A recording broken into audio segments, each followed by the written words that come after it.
So food allergens are going to be a big one. Gluten, refined sugar, or junky omega-6 fatty acids from refined processed vegetable oils are not going to be the best.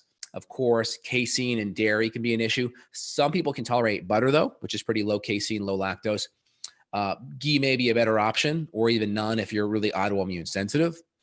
Nuts and seeds may be fine, people on a paleo template, but we may need to cut those out. At least initially, if we have a lot of diarrhea, maybe nightshades as well because of the alpha-solanine component there. And we may need to really cut out a lot of the fiber, or at least decrease a lot of the fiber by cooking, whether it's cutting down the fermentable carbohydrates, the FODMAPs, because that may be driving up a lot of the hydrogen gases, going more low FODMAP carbohydrate. It could also be cooking those foods a lot better, steaming them, sauteing them, using an Instapot, definitely peeling them, mashing them really helps. Because if our gut's more inflamed and we're giving more harder to digest carbohydrates in there, that could be an issue. Artificial sweeteners, let's throw those in too, because we've had some people where their diet's dialed in, but somehow artificial sweeteners have crept into their life in the form of like chewing gum or even mints, like breath fresheners. A lot of times people just think, oh, this is like my favorite gum, and they don't even pay attention to the label. You've got sorbitol, you've got mannitol, you've got aspartame, of course. Some of these sweeteners can cause gut issues. And so very, very, very easy, but some people just don't think about it. You like have 100% organic diet, and here you are eating Trident, which is loaded with just garbage sweeteners. So we also know that things like, I think it's Splenda, that's like the glucose molecule with 3 molecules of chloride attached to it. We know those have an effect on the gut bacteria, right? And we know if we negatively impact the gut bacteria, we can see increase in motility, or we could see a decrease.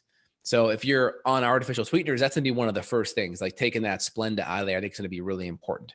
Let's go into the infections. I mean, because this is, I think, where most of the stuff happens. You covered the low-hanging fruit, like potentially low FODMAP, more autoimmune approach, cooking things, getting away from your raw vegetables. I haven't eaten a salad in I don't know how long. I just don't feel very good with leafy greens. It doesn't tear my gut up like it used to, but there was a point where if I would eat leafy greens, it would just trigger my gut. If you saute it though, or break it down in some fat or cook it up, how do you do? Do you better with it? I do perfect. Yeah. So cooking, it's really helpful.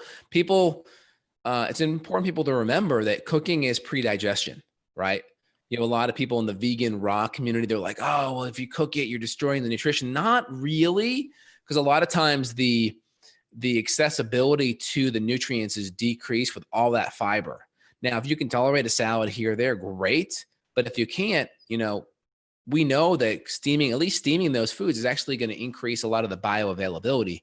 If you go look on I think it's myfooddata.com, that the food pyramid people, the government, they have data on raw broccoli versus steamed broccoli. And steamed broccoli actually has more nutrients because we're making it more bioavailable, because we're decreasing some of that fiber, making it easier to handle and digest and break down. Now you also add some fat on there too, right? We know there's studies looking at olive oil on top of your salad that you actually increase the bioavailability of the nutrients in the salad when you add fat, because that fat helps kind of pull in those fat soluble nutrients better. And so having fat on your steamed veggies actually is very helpful for the absorption. Yeah, honestly, who likes to sit down at the table and just eat raw broccoli?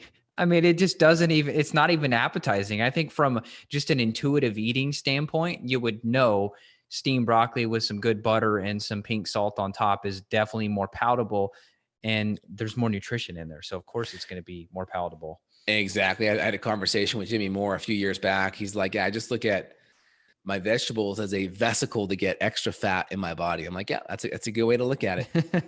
Absolutely. All right. And most kids hate vegetables, man, because they were just brought up with either having the vegetables cooked to death, or there wasn't a good, bit of sea salt or high quality fat on there. So you want your kids to get vegetables, just kind of start off with things that are maybe some green beans, put some butter on there, some sea salt, start with something like that. Get the salt, good quality salt with full spectrum minerals like Redmond's or Himalayan pink salt, and then add some good quality fats. And if your kid's sensitive, you can go to ghee.